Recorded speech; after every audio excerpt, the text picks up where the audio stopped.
আন্তর্জাতিক নারী দিবস উপলক্ষে আজকে অনুষ্ঠিত এই পডকাস্টে সবাইকে স্বাগত। আমরা জানি এইবার আন্তর্জাতিক নারী দিবসের প্রতিপাদ্য হচ্ছে rights, justice and action for all women and girls. আমরা আজকে আমাদের পডকাস্টে এই রাইটস অ্যান্ড জাস্টিস নিয়ে যারা দীর্ঘদিন ধরে কাজ করছেন এমন একজন ব্যক্তিত্বকে আমাদের সাথে নিয়ে এসেছি, যিনি দীর্ঘদিন ধরে নারী আন্দোলনের জায়গাটা থেকে এবং শিশু অধিকার, কন্যা শিশুর অধিকারের জায়গাতে কাজ করে আসছেন। ব্রেকিং দ্য সাইলেন্সের নির্বাহী পরিচালক রোকসানা সুলতানা আপা কেমন আছেন? ভালো। আপনি তো দীর্ঘদিন ধরে আসলে নারী অধিকার এবং বিশেষ করে কন্যা শিশুর অধিকারের জন্য কাজ করছেন, এবং আমরা জানি যে 1994 সাল থেকে ব্রেকিং দ্য সাইলেন্স শুরু হয়েছে এবং ব্রেকিং দ্য সাইলেন্স সেই কাজটা করে যাচ্ছে। শুরুর গল্পটা একটু শুনতে চাই আপা, শুরুটা কিভাবে হয়েছিল আপনাদের? আমাদের মানে ব্রেকিং দ্য সাইলেন্সের শুরুটা একটু আমি বলবো যে অভিনব এই জন্য আমরা চাইল্ড রাইটস, যে শিশুর অধিকারটাকে এস্টাবলিশ করার জন্য ব্রেকিং দ্য সাইলেন্সকে তখন চাইল্ড রাইট বেসড অর্গানাইজেশনই আমরা বলতাম। এবং আমরা যে তৈরি করলাম ব্রেকিং দ্য সাইলেন্সটা, আমরা কখনো অর্গানাইজেশন হব এটা না ভেবে আমরা অ্যাকশন গ্রুপ হিসাবে একটা বিভিন্ন জায়গায় কাজ করে যারা, তাদেরকে নিয়ে এটি সংস্থাটা গঠিত হলো যে আমরা চাইল্ড রাইটস যেখানে লঙ্ঘন হবে, বিশেষত শিশুরা যদি যৌন নির্যাতনের শিকার হয়, তাহলে ব্রেকিং দ্য সাইলেন্স সেই জায়গাতে কথা বলবে। তার আগে ব্রেকিং দ্য সাইলেন্সের যে কাজটা সেটা হলো সচেতনতামূলক কাজগুলো করবে, শিশু যেন যৌন নির্যাতনের শিকার না হয়। শিশুদের সাথে কাজ করতে করতেই আসলে নারী অধিকার চলে আসলো, কারণ শিশু পরিপূর্ণ হয় তখনই যখন একজন সবল নারী এবং সঠিকভাবে নীতি প্রয়োগ করে শিশুর সাথে তার বিহেভিয়ার ডেভেলপমেন্টে সাহায্য করে, সেই নারী আরেকজন শিশুকে বড় করে তুলতে পারে। সেই জন্য নারীদের কাছে আমাদের যাওয়া, কিন্তু আমাদের প্রথম ইয়েটা ছিল চাইল্ড রাইট এস্টাবলিশ করা। এবং নারীদের সাথে কাজ করতে গিয়ে শিশুদের জন্য সেখানে গিয়ে আমরা দেখলাম যে নারীরাই তাদের রাইটস সম্পর্কে জানে না। ব্রেকিং দ্য সাইলেন্স তখন এই জায়গাটাতে আর কি একটু ভালোভাবে কাজ শুরু করলো। এবং মাঝে আরেকটা দল আছে, তারা হলো ইয়তকেও সাথে নিয়ে, এই হলো আমাদের চেনটা। এবং একটা সময় যেহেতু আমাদের জন্মের কথা বলা, সেটা হলো যে একটা সময় গিয়েই কাজ করতে করতে আমাদের মনে হলো, আমাদের থেকেও যারা নাকি আমাদের সহায়তা করতেন তারাও মনে করলেন যে আসলে ব্রেকিং দ্য সাইলেন্সের এখন সংস্থা হিসাবে কাজ করা উচিত আলাদাভাবে। তখন আমরা রেজিস্ট্রেশন। সেটা কত সালে? এটা হলো 2000 সালে। 1994 সাল থেকে এখন পর্যন্ত এই দীর্ঘ সময় যে ব্রেকিং দ্য সাইলেন্স শিশু অধিকার, বিশেষ করে কন্যা শিশুর অধিকার এবং নারীর অধিকারের যে কাজ করে যাচ্ছে, এটা কিন্তু দীর্ঘ পথ পাড়ি দেয়া। এবং অবশ্যই আমরা যেমনটা জানি যে এই পথ কখনোই মসৃণ ছিল না, এখনো মসৃণ না। সেই জায়গাটা থেকে আপনারা কি কি ধরনের বাধা বিপত্তির সম্মুখীন হয়েছিলেন, কি ধরনের চ্যালেঞ্জ এসেছিল? ব্রেকিং দ্য সাইলেন্স কাজ শুরু করলো যখন কাজ করা, সেটা হলো আমরা একটা রাড্ডা সেন্টার, এটার সাথে আমরা প্রথম কাজ শুরু করি। কারণ কোথাও বসতে হবে, তো বসার তো জায়গা না, এক একজন এক এক জায়গায় কাজ করে, তো কোথাও বসতে হবে। তো রাড্ডা এবং আমাদের সাথে আর সেভ দ্য চিলড্রেনের সাথে একটা টাইপ চুক্তি হলো যে ব্রেকিং দ্য সাইলেন্স যে কথাগুলা বলতে চায়, সেই কথাগুলা রাড্ডার সেবা পেতে হলে ব্রেকিং দ্য সাইলেন্সের রুমে আগে ওই কথাগুলি শুনে তার যে শুনবে সে গিয়ে রাড্ডার সেবাগুলা পাবে। রাড্ডা সেন্টারে যে নারীদেরকে যে নিউনেটাল, তাদের যাদের বেবি হয়ে গেছে, সেই সেবাটা দেয়। এই সেবাটা বিনা পয়সায় দেয় ওরা, কিন্তু ওরা নিয়ম করে দিল যে ওই যে একটা ঘর আছে, ওই ঘরে কেউ বসে, সেইখানের কথা শুনে আমাদের কাছে আসতে হবে। তার খুব একটা স্মুথ পথ, বাইরে স্মুথ ছিল না দেখেই স্কুলগুলোতে পাইনি আমরা চাচ্ছিলাম কোনো একটা ভালো স্কুলে, ভিকারুন্নেসা অগ্রণী, সেই সময় অগ্রণী খুব নাম করা ছিল রোকেয়া মান্নান, ওইখানকার উনি আমাদের ফাউন্ডার মেম্বারও ছিলেন রোকেয়া মান্নান। সেই উনি পর্যন্ত বসতে দিতে পারেনি আমাদেরকে, যে এই ইস্যু নিয়ে কথা বলা অসম্ভব। কিন্তু রাড্ডা সেন্টার আমাদেরকে এটা দিলেন, এবং আমরা আমাদের এখানে তো সেই জায়গাটাতেও একটা সীমাবদ্ধতা ছিল। 2 বছর যাওয়ার পরে তাদের ট্রাস্টি বোর্ড বললো যে আর কত, আমরা এখানে এই সুবিধাটা আর কত দিব। এখন ব্রেকিং দ্য সাইলেন্স চিন্তা করুক, তো আমাদের মনে হলো তাহলে কোথাও তো এখন বসতে হবে। সেই সময় আমরা যে কোথায় বসবো, কাদেরকে নিয়ে কাজ করব, সেই কাজ করার জন্য আমরা ওই রেজিস্টার খাতাটা দেখলাম যে কোন এলাকা থেকে বেশি যৌন নির্যাতনের রিপোর্টগুলো হয়েছে। কারণ আমাদের রুমে যখন ঢুকতো তখন ওই সেবার কথা না, তখন তার আর্লি চাইল্ডহুড অথবা এরপরে নারী হিসাবে এই কথাগুলো শেয়ার করতে হতো।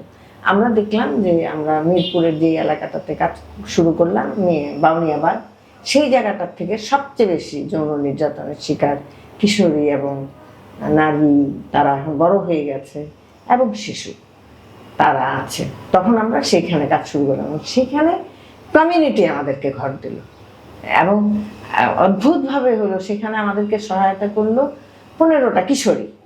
ওই জায়গাটাতে কিন্তু আর কেউ ছিল না, এবং এই 15টা কিশোরী কিছুই জানতো না, চাইল্ড রাইটসও জানতো না তারা, কিন্তু ওরা আমাদেরকে বসতে দিল। এবং ওই এলাকাতে ওরা বেশি ইনফ্লুয়েন্সিয়াল ছিল, বাসার চেয়ারম্যান, উনি একটা ঘর দিলেন, যাচ্ছে এখানে বসে আপনারা কাজ করেন। তো ওইখানে এই হলো একটা বাধা। কিন্তু কমিউনিটিতে ওয়েল অ্যাকসেপ্টেড হওয়ার আগে কিছু কিছু জায়গায় হলো যে আপনারা কেন এখানে আসলেন, আমাদের মেয়েরা কি এইরকম ভাবে যৌন নির্যাতনের শিকার হয়, সেই জায়গায় আমাদের কৌশল নিতে হয়েছে যে না, আপনাদের এখানে আপনারা আমাদেরকে ওয়েলকাম করেছেন শিশুর ওয়েলবিং এর জন্য, এই জন্য আপনাদের কাছে আসা। আপনাদের এখানে বেশি আমরা বলি নাই ওদেরকে, ওদের এখান থেকে যে বেশি ইয়েটা আসছে, এটা আমাদের কৌশল ছিল। আর বড় বাধা যেটা আসলো সেটা হলো যখন আমাদের গবেষণাটা আমরা প্রকাশ করতে প্রেস ক্লাবে গেলাম, ঢাকা প্রেস ক্লাবে, এবং সেখানে মাথা সব মডার্ন লোকেরা আছেন এবং জার্নালিস্টরা, এবং আমাদের সাথে ইত্তেফাক ছিলেন। কারণ ইত্তেফাকের এখনকার যিনি এডিটার তাসমিমা হোসেন, উনি যখন অনন্যার পত্রিকাটা বের করতেন, নারীদের পত্রিকা, উনি ছিলেন। মানে এনারা, আমরা গেছি, কিন্তু সেইখানে আমরা যখন বলা শুরু করলাম যে পরিবারে পরিচিত জনদেরকে দিয়ে যে শিশু যৌন নির্যাতনের শিকার হয়, আমাদেরকে একদম তুলে দিল ওইখান থেকে বের করে দিল প্রেস ক্লাব থেকে, যে আপনাদের এগুলো আপনারা ওয়েস্টার্ন কালচারে আনেন। আমাদের সাথে আবার রুবি নোবলে একজন ছিলেন, উনি আবার একটু দেখতে বিদেশিদের মতন, বলে বিদেশিদেরকে নিয়ে আসেন, এগুলি বিদেশিদের প্রবলেম, আমাদের না, এগুলো আপনারা পয়সা পাবেন, পয়সা খরচ করবেন, আপনারা জানেন। আদান বের হয়ে চলে আসে। এই সমস্ত জায়গা থেকে বাধা পেল কিছু কিছু জায়গায়, যেমন বাধা আসে নাই কোথায়, YWCA। আমার অ্যানালাইসিস, কারণ আমি ছিলাম একদম শুরু থেকেই ছিলাম, আমার অ্যানালাইসিসে আসলো সেটা হলো খ্রিস্টিয়ান কমিউনিটি এই জিনিসটাকে খুব ভালোভাবে নেয়, এবং সারা বাংলাদেশ জুড়ে যতগুলা YWCA আছে সবগুলাতে ওরা এই কার্যক্রম শুরু করলো। আমার ফার্স্ট ওদের ক্যারিকুলামে শিশুকে যে যৌন নির্যাতনের হাত থেকে রক্ষা করার পদ্ধতি কি সেটা আসলো। কিন্তু তো অনেক বাধার মধ্যে অনেক পজিটিভ ইয়েও ছিল, কিন্তু মেইন বাধা আমি কেন বললাম যে এই, কিন্তু মুন্নির সাহা তখন আসলে একটা রিপোর্ট করেছিল আজকের কাগজে, ওইটা আমাদেরকে সাংঘাতিকভাবে, মানে এটা আমাদের জন্য পজিটিভ ছিল। কারণ ওই নিউজটা পড়ে একদিনে 10টা মেয়ে আমাদের কাছে আসছিল, এবং আমি বললাম না যে আমাদের কোনো কাউন্সিলার নেই, সেই 10টা মেয়ে সারাদিন ধরে শুধু বসে কাঁদলো। কারণ তারা কেউ বাবা, কেউ চাচা, কেউ দুলাভাই, কেউ ফুফু, মানে নারীও আছে, এদেরকে দিয়ে 2 দিন পরে ওরা যখন নাকি স্বাভাবিক হলো, তখন আমাদের ছিলেন একজন কাউন্সিলর মেম্বার, ওনাকে নিয়ে আসা হলো যে আপনি কথা বলেন।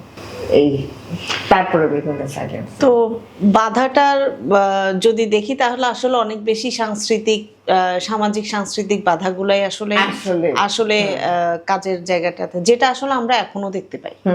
এখনো কিন্তু আমরা জেন্ডার ইকুয়ালিটির কথা যদি বলি, কিংবা নারীর সম অধিকারের কথা বলি, এখনো কিন্তু বাধাগুলো ওই একই জায়গাগুলো থেকেই আসে। এক্স্যাক্টলি। তার মানে সেই জায়গাটাতে অনেক বেশি পরিবর্তন আসলে সেরকম হয় না। আপা, আমি এখন আরেকটু স্লাইটলি ভিন্ন প্রসঙ্গে যেতে চাই। সেটা হলো ব্রেকিং দ্য সাইলেন্স, অক্সফাম সহ 7টা অর্গানাইজেশন মিলে আমরা একটা ইলেকশন ম্যানিফেস্টো তৈরি করেছিলাম নারী এবং শিশুদের জন্য, যেখানে আমরা আসন্ন নির্বাচনকে কেন্দ্র করে যে পলিটিক্যাল পার্টিদের যে ম্যানিফেস্টো সেটাকে ইনফ্লুয়েন্স করার জন্য একটা ম্যানিফেস্টো আমরা তৈরি করেছিলাম। রেকমেন্ডেশন, ম্যানিফেস্টো না, রেকমেন্ডেশন তৈরি করেছিলাম যাতে ম্যানিফেস্টোতে সেগুলো ইনক্লুডেড হয়।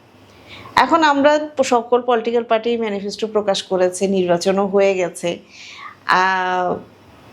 কিছুটা আশা, কিছুটা হতাশার জায়গা আছে, একটা মিশ্রিত অনুভূতি যে কিছু জায়গায় কিছু জিনিস গ্রহণযোগ্য হয়েছে, বাট অনেক জিনিস এখনো গ্রহণ হয়নি বা ম্যানিফেস্টোতে রিফ্লেক্টেড হয়নি। আমরা জানি না সেটা সরকারের কর্মকাণ্ডে বা প্ল্যানে, ভবিষ্যৎ প্ল্যানে অন্তর্ভুক্ত হবে কিনা। সেই জায়গাটা থেকে মানে আপনার কি মনে হয়, যেমন ভায়োলেন্সের ক্ষেত্রে খুব শক্ত পানিশমেন্টটাকে খুব হাইলাইট করা হয়েছে, সেটাকে শক্তভাবে দেখা হয়েছে, কিন্তু আমরা জানি শুধুমাত্র শাস্তি দিয়ে নির্যাতন নির্মূল করা সম্ভব না, কোনোদিন না, যদি আমাদের সামাজিক সাংস্কৃতিক জায়গায়, চর্চার জায়গাতে পরিবর্তন না আসে।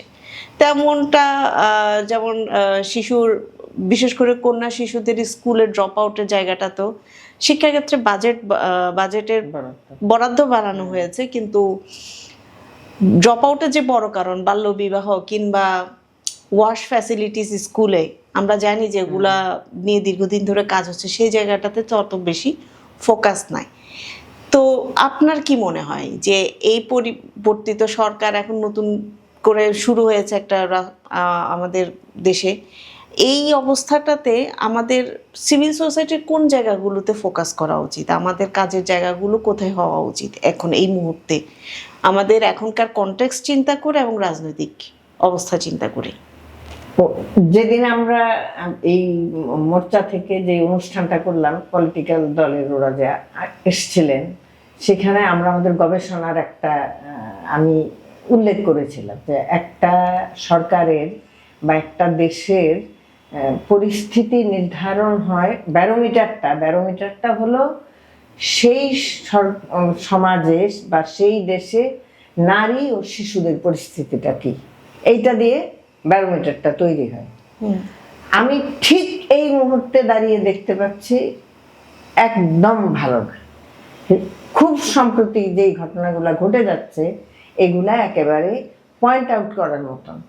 এই মুহূর্তে যদি নির্বাচিত সরকার যদি এই ব্যাপারে খুব কঠোর অবস্থানে না যায়, আমি বলবো শুধু আইন না, একদম আমাদের যেই তারা যদি শুধু বিবৃতি দিয়ে না, এটার জন্য যদি কোনো ব্যবস্থা না নেয়, তাহলে এই সরকার এটা নিয়েই তাদের পরে স্ট্রাগল করতে হবে। তাহলে আমাদের কাজ করতে হবে, আমার মনে হয় সেটা হলো যে আইনি, কারণ এগুলা কিন্তু সব কিছু আছে, নীতিমালা, তারপরে আইন হিসাবে সবগুলাতে আছে, চর্চা হচ্ছে কিনা, এটার সঠিক প্রয়োগ হচ্ছে কিনা, এই জায়গাটাতে যদি এখন আমাদেরও কাজ করতে হবে।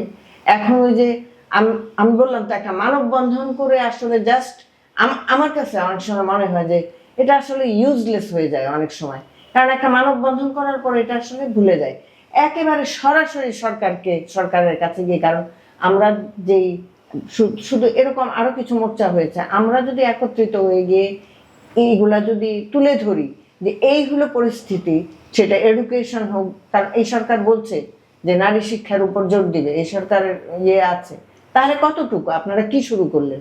180 দিনের যেই কর্ম পরিকল্পনাটা দিলেন, সেটা ওনারা বলুক যে এই কর্ম পরিকল্পনার প্রায়োরিটি হিসাবে কি আছে, স্কুলগুলোতে কি, তাহলে এগুলা কি হবে? আমরা যে ওয়াশের কথা বলছি, এটাতেই হাত দেয়, শুরু করুক এটা দিয়ে। তারপরে যে বিভিন্ন জায়গায় যে পার্ক টার্ক, এই সমস্ত জায়গায় যে মেয়েরা কি যাবে না, শিশুরা কি যাবে না, ওই জায়গাগুলা কি ঠিক হচ্ছে কিনা, এই জায়গাগুলাতে আমার মনে হয় আমাদের এখন কাজ করা দরকার। কারণ আর নতুন নীতিমালার দরকার নাই, আর নতুন আইনের দরকার নেই, যেগুলো আছে সেগুলাকে অ্যাক্টিভেট করার জন্য সরকারকে সরাসরি চাপ প্রয়োগ করা, এটা আমার মনে হয় আমরা যদি এই গ্রুপ থেকে এটা আমরা করি, আমি বলবো ডেভেলপমেন্ট পার্টনাররা যারা আছেন তারা যদি করে, তাহলে এটা বেশি ইফেক্টিভ হবে। এটা অত্যন্ত দরকার। কারণ আমি এটা একদম সরাসরি বলবো যে আমরা বলি অনেক কিছু, কিন্তু একটা জায়গায় গিয়ে কেন জানি ভুলে যাই। যখন আমি করতে পারি, আসলে আমার কাছে ক্ষমতাটা আছে, সেই সময় কাদেরকে খুশি করার জন্য কেন যে আমরা, বললাম তো যে সারপ্রাইজ যে গ্রুপটা, মানে যেই গ্রুপটা আছে তারা কিন্তু আসলে নারী আর শিশু। এরা পুরুষরা নাই আমি বলবো না, তারা নারী শিশু। এদের কথা কিভাবে চিন্তা করা হয় সেটা একদম সুস্পষ্টভাবে বলতে হবে। তাদের প্রবলেমগুলিকে আইডেন্টিফাই করে বলতে হবে, আমি চিন্তা করলে হবে না। তাদের প্রবলেমগুলোকে আইডেন্টিফাই, এখন প্রবলেমগুলোকে আইডেন্টিফাই করার জন্য আছে, সবার কাছেই কিছু না কিছু ডকুমেন্টস আমাদের আছে, সেগুলো সরকার নিতে পারে। সরকার এনজিওদের কাছে আসতে পারে, সরকার আইএনজিওদের কাছ থেকে ডাটা নিতে পারে যে আসলে কি পরিস্থিতি, এগুলো নিয়ে করুক। কিন্তু আমরা চাই যে আমরা যাদেরকে নিয়ে কাজ করছি, যাদের জন্য কাজ করছি, আমি বলবো যে যেই পরিমাণ অর্থ আমরা এই পর্যন্ত একেবারে সরাসরি ভাবে এর পিছনে আমরা ইনভেস্ট করছি, তার কতটুক পেলাম এটাও আমাদের চিন্তা করার অনেক বেশি দরকার আছে। শিশুর কতটুক লাভ হলো, নারীর কতটুক লাভ হলো, নারী এখনো কর্মক্ষেত্রে নিগৃহীত, শিশু এখনো পার্কে, এই যে পরশুদিন যে সীতাকুণ্ডের ঘটনাটা কি, মানে এই সমস্ত দেখলে তো তখন মানে অনেক সময় চিন্তা হয়, তাহলে কি আমরা অপরাধী? আমরা কি প্রিভিলেজ গ্রুপের হয়ে কি আমরাই অপরাধী হয়ে গেলাম? আমরা কি ওদেরকে শো করে কি আমরা কাজ করছি? আমরা আসলে ওদের কোন জায়গাটায় যেতে পারি নাই। আমি আমার নিজেকে মাঝে মধ্যে খুব অপরাধী মনে করি। আমার মনে হয় আসলে আমরাও হয়তো সঠিকভাবে তুলে ধরতে পারিনি, সেই প্রেশারটা ক্রিয়েট করতে পারিনি। মানে আমি এখানে বলা, আমি জানি না এটা বলাটা ঠিক হবে না, একটা আন্দোলনে আমরা যদি 15 বছরের একটা শাসনকে নামিয়ে ফেলতে পারি, তাহলে একটা আন্দোলন করে আমরা কেন নারী শিশুর জীবনকে তার আকাঙ্ক্ষা অনুযায়ী জায়গায় নিয়ে যেতে পারবো না? কেন পারলাম না এতদিন? এই জন্য আমাদের নিজেদেরকেও চিন্তা ভাবনা করতে হবে। ধন্যবাদ। কথা বলছিলাম রোকসানা সুলতান আপার সাথে। আপা বেশ কয়েকটি গুরুত্বপূর্ণ প্রশ্ন আমাদের দিকে ছুড়ে দিয়েছেন, যে প্রশ্নগুলো নিয়ে আমাদের আরো ভবিষ্যতে ভাবার দরকার আছে, চিন্তা ভাবনা করার দরকার আছে, সেলফ রিফ্লেকশনের দরকার আছে। নারী এবং শিশু কেন এত কিছু পরও, এত আন্দোলন, এত পলিসি, নীতিমালার, আইনগত কাঠামোর পরও নারী ও শিশু কেন নির্যাতিত হয়, কেন এখন ওই নিগৃহীত অবস্থাতে আছে, সেই জায়গাটাতে আমাদের সবারই জবাবদিহিতার প্রয়োজন আছে। যেমনটা উন্নয়ন কর্মী হিসেবে আমাদের আছে, উন্নয়ন সংগঠনগুলোর, তেমনি একই সাথে সরকারেরও জবাবদিহিতার জায়গা আছে। এবং একই সাথে এটাও ঠিক যে আমাদের একসাথে কোলাবোরেটিভলি আমরা কাজ করলে হয়তো এই প্রবলেমের সমাধান আমরা করতে পারি। সেজন্য দরকার নারী এবং শিশুকে আমাদের উন্নয়নের পরিকল্পনার কেন্দ্রবিন্দুতে রাখা এবং সেটাকে তাদের সমস্যাগুলোকে চিন্তা করে উন্নয়ন পরিকল্পনা প্রণয়ন করা এবং সেটার বাস্তবায়ন করা। এবং সেই জায়গাটাতে সিভিল সোসাইটির জায়গা থেকে সরকারের সাথে সম্পূর্ণ সহযোগিতার আশ্বাস রয়েছে। ধন্যবাদ।